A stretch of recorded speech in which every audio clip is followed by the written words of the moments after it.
Hello everyone, how are you? I hope you are all well by the grace of Almighty. In previous class, I have discussed about definition, inflection, characteristics, formation, parts of sentence. Today, I discuss about elements of sentence. Elements of sentence: subject, verb, object, complement, adverbial. Subject: 1. He, 2. She, 3. You, 4. He, 5. We, 6. His parents, 7. You. Verb: is sleeping, is eating, are, sleeps, elected, gave, consult. Object: an apple, him a nice present, a doctor. Complement: brilliant, chairman. Adverbial: in the afternoon, last week, for his brilliant results, immediately. 1. He is sleeping. 2. She is eating an apple. 3. You are brilliant. 4. He sleeps in the afternoon. 5. We elected him chairman last week. 6. His parents gave him a nice present for his brilliant results. 7. You consult a doctor immediately. Subject: সংজ্ঞা: কে বা কাহারা দিয়ে প্রশ্ন করে যে উত্তর পাওয়া যায় তাকে সাবজেক্ট বলে, অথবা ভার্বের কাজ সম্পাদনকারীকেই সাবজেক্ট বলে। কাইন্ডস অফ সাবজেক্ট: সাবজেক্টকে মোটামুটিভাবে 3 ভাগে ভাগ করা যায়, যথা 1. সিঙ্গেল সাবজেক্ট: যখন একটি মাত্র শব্দ সাবজেক্ট হিসেবে ব্যবহৃত হয় তখন তাকে সিঙ্গেল সাবজেক্ট বলে। Hasan gave me a pen. এখানে হাসান একটি শব্দ, এটা দ্বারাই সাবজেক্ট বোঝাচ্ছে, কারণ সে ভার্বের কাজ সম্পাদন করেছে এবং সেই সাথে কে দিয়ে প্রশ্ন করে উত্তর পাওয়া যাচ্ছে, তাই হাসান এখানে সিঙ্গেল সাবজেক্ট। 2. কম্পাউন্ড সাবজেক্ট: 2 বা তার অধিক সাবজেক্ট যখন and, oblique, as well as ইত্যাদি দ্বারা যুক্ত হয় তখন তাকে কম্পাউন্ড সাবজেক্ট বলে। জুয়েল অ্যান্ড সোহেল আর ফ্রেন্ডস। এখানে জুয়েল এবং সোহেল 2 বন্ধু, তাই এখানে অ্যান্ড দ্বারা দুটো নামকে একত্র করেছে বলে এটা কম্পাউন্ড সাবজেক্ট। একইভাবে যখন প্রোনাউন ব্যবহার করব তখন আমরা প্রথমে উল্লেখ করব সেকেন্ড পারসন, তারপর থার্ড পারসন, পরিশেষে ফার্স্ট পারসন, যেটাকে বলে 2-3-1 formula. You, he and I went to school. সবসময় মনে রাখতে হবে যে কম্পাউন্ড সাবজেক্টে প্রোনাউন ইউজ হলে প্রথমে সেকেন্ড পারসন, তারপর থার্ড পারসন আর পরিশেষে ফার্স্ট পারসন ইউজ করতে হয়। 3. ইমপ্লয়েড সাবজেক্ট: কোনো সময় সাবজেক্ট হিসেবে I, oblique we, oblique you উজ্জ থাকে, দ্যাট মিনস সাইলেন্ট থাকে, তখন এই উজ্জ সাবজেক্টকে ইমপ্লয়েড সাবজেক্ট বলে। কাম হেয়ার: এখানে ইউটা উজ্জ। থ্যাংক হিম: এখানে আইটা উজ্জ। Forms of subject: A. Noun can be used as subject, যেমন Rahim is a good boy, এখানে Rahim noun. B. Pronoun can be used as subject, he can speak two languages, এখানে he pronoun. C. Noun phrase can be used as subject. 3. His father is a teacher, এখানে his father হলো noun phrase. D. জিরান্ড can be used as subject. 4. Swimming is good for health, এখানে swimming ভার্বের সাথে যখন ING যোগ হয়ে noun form করে তখন তাকে জিরান্ড বলে। এই সম্পর্কে আমরা বিস্তারিত পরবর্তী শ্রেণীতে আলোচনা করব। E. Infinitive can be used as subject. To err is human, মানুষ মাত্রই ভুল করে। এ টু এর এটাই ইনফিনিটিভ, তো ইনফিনিটিভ নিয়েও আমরা পরবর্তীতে আলোচনা করব। 6. Kith and kin refers to your relatives, এখানে কিথ অ্যান্ড কিন আত্মীয় স্বজনকে নির্দেশ করে, তাই কিথ অ্যান্ড কিন হলো একটা phrase. I discuss about verb in parts of speech section. আমি পরবর্তী শ্রেণীতে ভার্ব নিয়ে আলোচনা করব।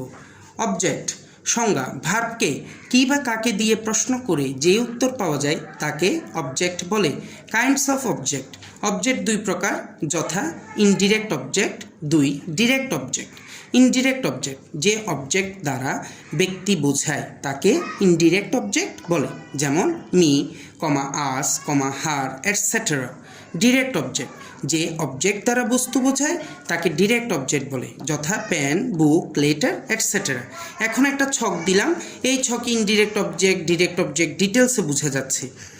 যেমন Gopal told us a story, us indirect object, a story direct. একইভাবে Durjoy asked me a question, Bijoy sent me a letter, Sourav gave her a pen.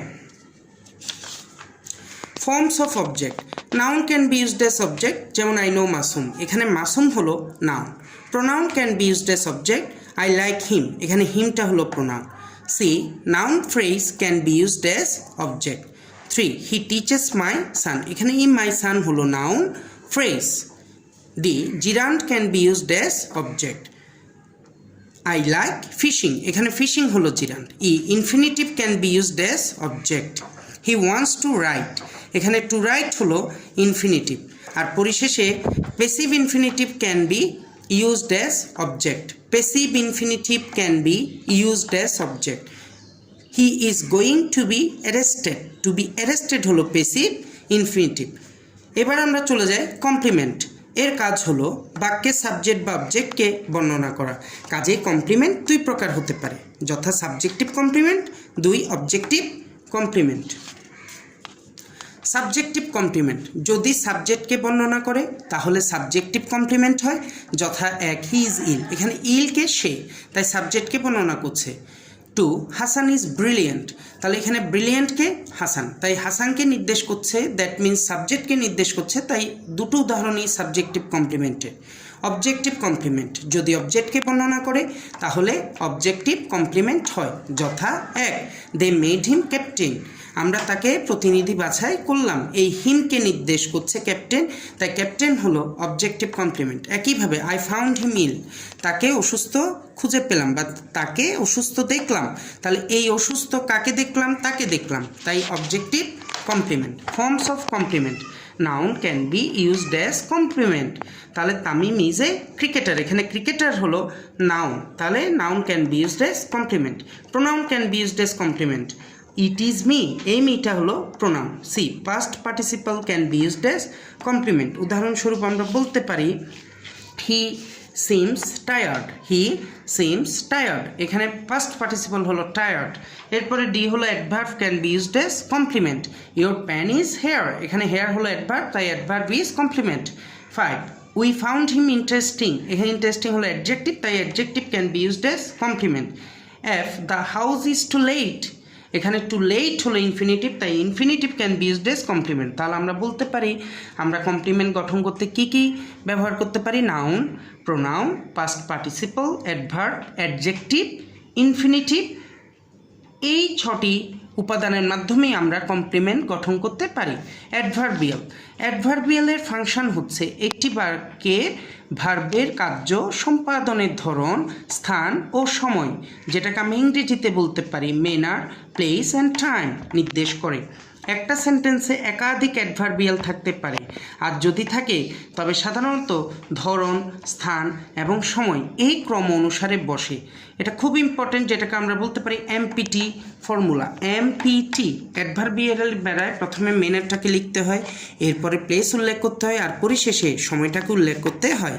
যেমন পূর্ণ, walk slowly along the road every morning, এখানে স্লোলি হলো manner, along the road হলো place, আর every morning হলো time, তাই Purnam walk slowly along the road every morning.